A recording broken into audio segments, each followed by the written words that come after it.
Hoje nós vamos falar de uma temática super importante relacionada ao acesso a substâncias psicoativas na adolescência.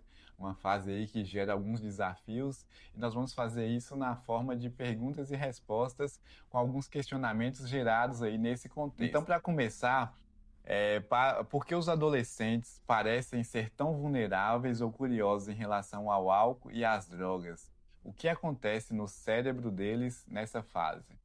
A adolescência é essa fase em que o indivíduo ele começa a procurar comportamentos independentes, ele quer reafirmar a sua autonomia e às vezes alguns rituais sociais eles são utilizados por esses grupos. A questão do acesso à bebida, o rompimento de regras do grupo familiar tende a ser um comportamento em alguns casos restritos. Então isso é natural que haja essa curiosidade, esse desejo de se assemelhar com o pai, com o adulto que às vezes ele vê ali socialmente consumindo a substância.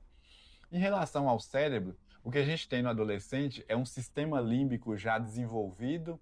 Então, um indivíduo que ele tem impulsividade, emoções afloradas, né? A questão do sistema ali do circuito do prazer já bem desenvolvido. Em contrapartida, ele tem um córtex pré-frontal ainda muito incipiente no sentido do desenvolvimento. Então, essa restrição termina prejudicando a capacidade dele de planejar o comportamento e de também pensar nas consequências dos atos mais impulsivos. Então nós temos essas duas combinações, a impulsividade e a capacidade limitada de planejar e de se organizar baseado nesse planejamento. Então essa combinação deixa aí o acesso a substâncias psicoativas como o álcool muito arriscada na adolescência, ali com um risco muito maior de desenvolver padrões compulsivos e também desenvolver o que nós chamamos de dependência ao longo da vida. Nós temos muitas evidências que demonstram que o adolescente que teve acesso a substâncias psicoativas nessa fase, ele tem um maior risco de desenvolver dependência na vida adulta. Outro questionamento, a gente sempre ouve falar que começa com uma cervejinha no fim de semana. Do ponto de vista da psiquiatria, qual é o real perigo de um consumo considerado leve ou social durante a adolescência? Em qualquer fase da vida, a gente não consegue caracterizar, baseado na quantidade, aquele consumo que seja considerado seguro, seja o adulto, seja o adolescente. Na adolescência, isso é ainda mais arriscado pelas características que nós falamos na questão anterior. Impulsividade, planejamento restrito e, às vezes, uma busca do comportamento no sentido de se assemelhar a um grupo. Então, se na fase adulta a gente não consegue caracterizar isso, na adolescência isso é ainda mais arriscado. Então, a orientação é que na adolescência não haja, né, acesso a substâncias como álcool, tabaco ou outras drogas, porque o risco nessa fase é muito maior. E além disso, o sistema nervoso do adolescente ele está passando por uma transição. Então, quando se faz consumo nessa fase, você de certa forma direciona, né, a neuroplasticidade, termina prejudicando uma fase que nós chamamos de poda neural. Então, isso pode deixar ali características permanentes ao longo aí do desenvolvimento e também perdurar durante a fase adulta dessa pessoa. Outro questionamento: muitos pais irresponsáveis se preocupam, mas não sabem identificar os sinais. Quais as principais bandeiras vermelhas, sinais de alerta de que um adolescente pode estar abusando de álcool ou outras drogas? Sim, esse questionamento é interessante e tem correlação com o aspecto comportamental do adolescente. É natural que na adolescência haja uma mudança do que nós consideraríamos padrão para aquela criança. Ele começa a ficar mais impulsivo, ele questiona muitas coisas, ele tem uma labilidade afetiva, que muitas vezes é entendida como um sintoma depressivo. Esses fatores são todos fisiológicos e não geram ali preocupação no sentido do consumo das substâncias. Agora, o que é interessante e importante a gente saber é que a prevalência de transtornos ansiosos e depressivos na adolescência, ela é maior. E é natural que nesse contexto de instabilidade afetiva e um transtorno mental ativo, esse adolescente ele procure a substância com maior facilidade, ele se envolva em comportamentos de riscos, seja no âmbito do consumo de substâncias ou na questão da sexualidade. E aí sim surgem alguns sinais que a gente tem que ficar muito alerta. O isolamento social, falas que denotam ali uma irritabilidade, uma autoestima prejudicada, a mudança nos padrões de socialização, mesmo no grupo do adolescente, ele tende a ficar mais isolado, ele muda grupos de amigos que pactuam, que às vezes desenvolvem comportamentos semelhantes ao dele no sentido de consumo de substâncias.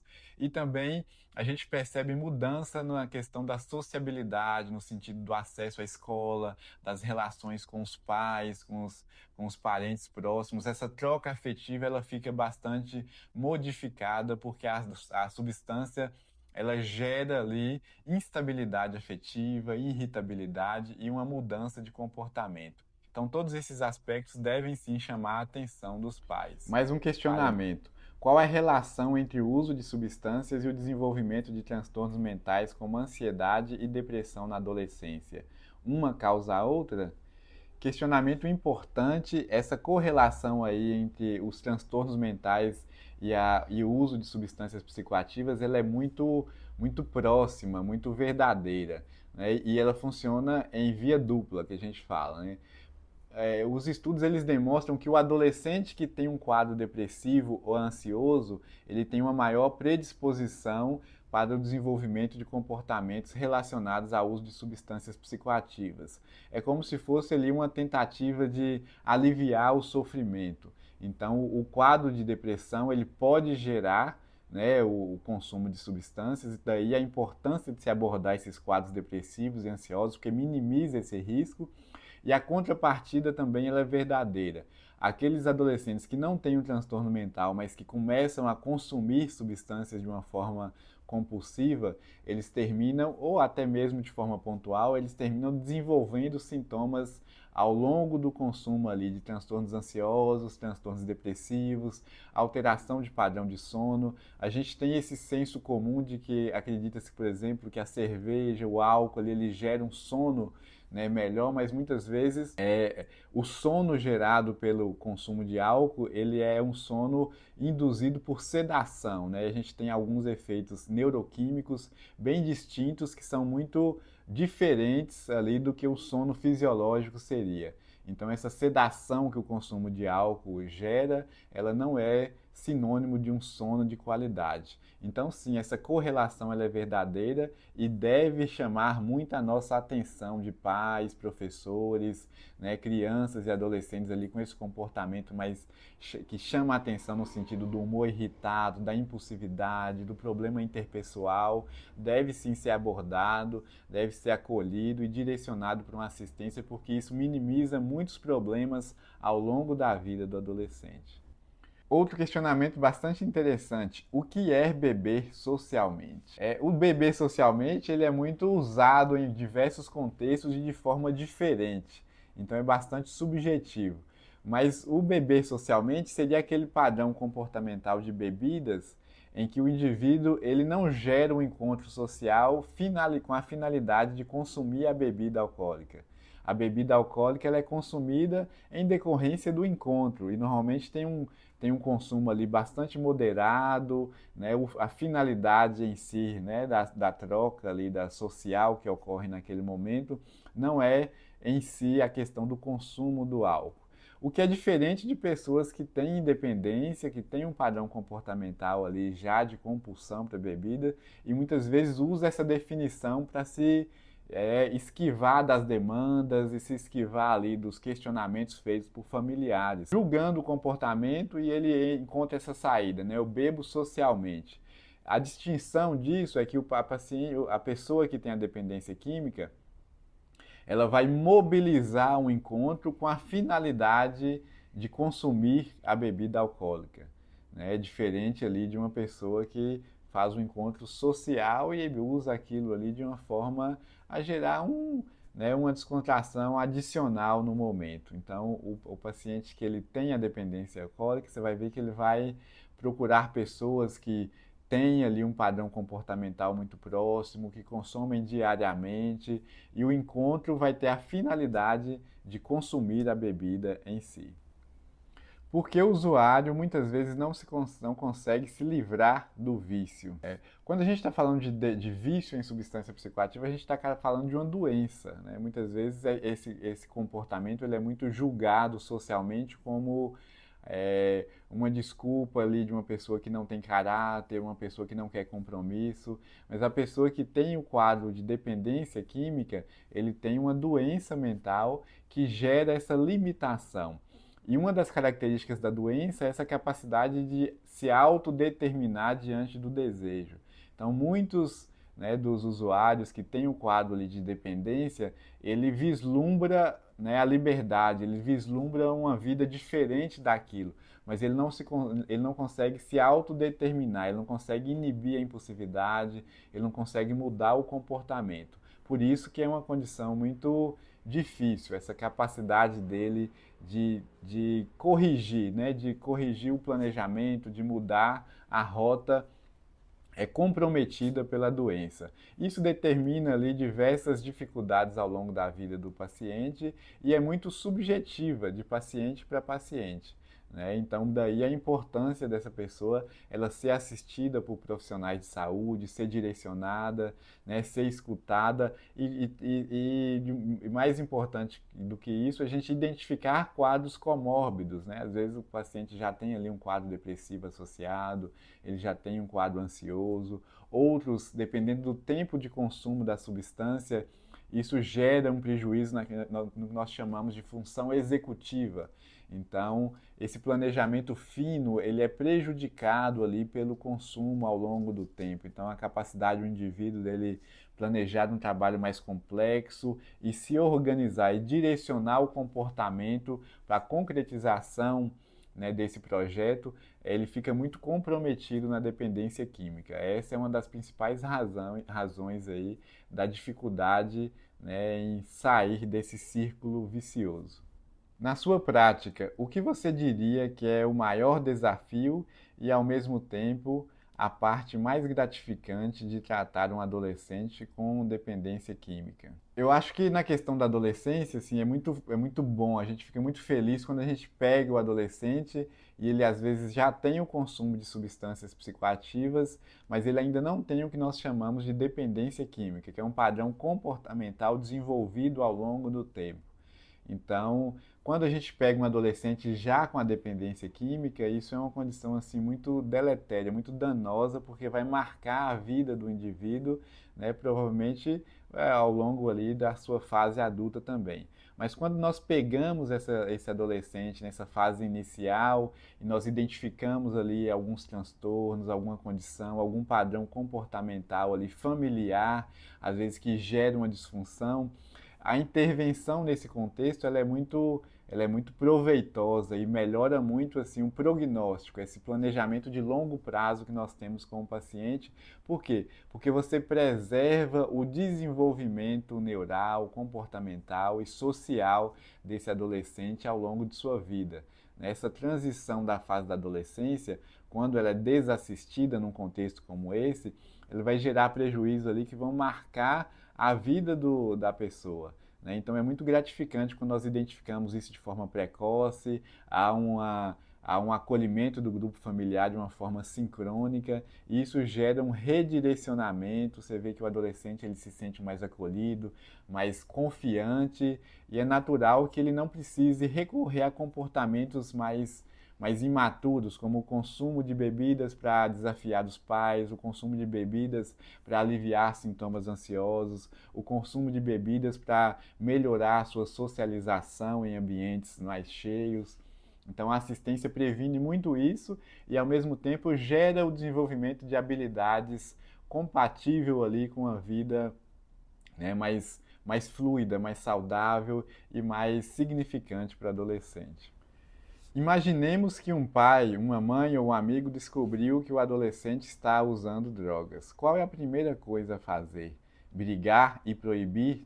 Tudo funciona? Essa correlação aí de comportamento repressor com o adolescente, ela varia muito, assim, depende muito do padrão familiar, né? mas é natural que a gente observe que a descoberta de um consumo de uma substância como, né, o cigarro, às vezes o álcool, gere ali uma resposta muito reativa e agressiva com o adolescente. Né? E como nós falamos em alguns questionamentos anteriores, muitas vezes esse adolescente ele já tem uma instabilidade emocional, já tem um transtorno mental. Então eu acho que a abordagem ela é sempre mais frutífera quando passa pela conversa, pela palavra, pela troca de informações, né, pela essa reciprocidade afetiva, principalmente entre os pais. Isso não é sinônimo de não gerar uma limitação. Sim, acho que o pai na fase da adolescência ele tem sim esse papel limitador de gerar um controle, de proteção do adolescente, mas essa proteção e essa limitação ela não é sinônimo de um padrão comportamental agressivo. Né? Muitas vezes essa autoridade ela pode ser exercida de uma forma muito sincrônica com o desenvolvimento e com uma relação amistosa. Né? Em relação aos amigos mais próximos, é natural que eles percebam alguns comportamentos e se houver essa intimidade, eu acho que gerar uma troca de informação, gerar ali um aconselhamento, né, já que é natural que o adolescente ele tenha uma abertura maior com os amigos, então caso você esteja nessa situação, você aconselhar e direcioná-lo para uma assistência profissional é fundamental. Eu acho que essa provavelmente seja a melhor forma de ajudá-lo.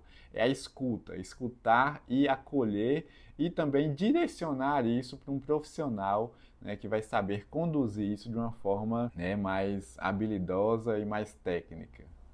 E para finalizarmos, que dica prática e poderosa você daria para os pais e para os próprios adolescentes sobre a prevenção ao uso de álcool e drogas? Eu acho que a própria pergunta ela já traz aí, né, parte da resposta, né? Assim, quando a gente fala de doenças mentais, de qualquer tipo de doença, a prevenção ela é a maior forma, é a melhor forma de nós evitarmos esse contexto, porque nós pegamos ali a pessoa ainda numa condição, né, de funcionalidade muito preservada. Né? Então, a sugestão que eu dou para os pais de adolescentes é que invista em comportamentos saudáveis. Né? É natural que as habilidades desenvolvidas durante a fase da adolescência ela seja, de certa forma, perpetuada ao longo da vida. Então é natural que o adolescente, quando ele é estimulado e ensinado a desenvolver práticas de atividade física, se envolver com hábitos culturais que são né, funcionais e que geram ali desenvolvimento de habilidades como a musicalização, né, a questão do teatro, das artes, é natural que esse adolescente ao longo da vida ele preserve esse comportamento.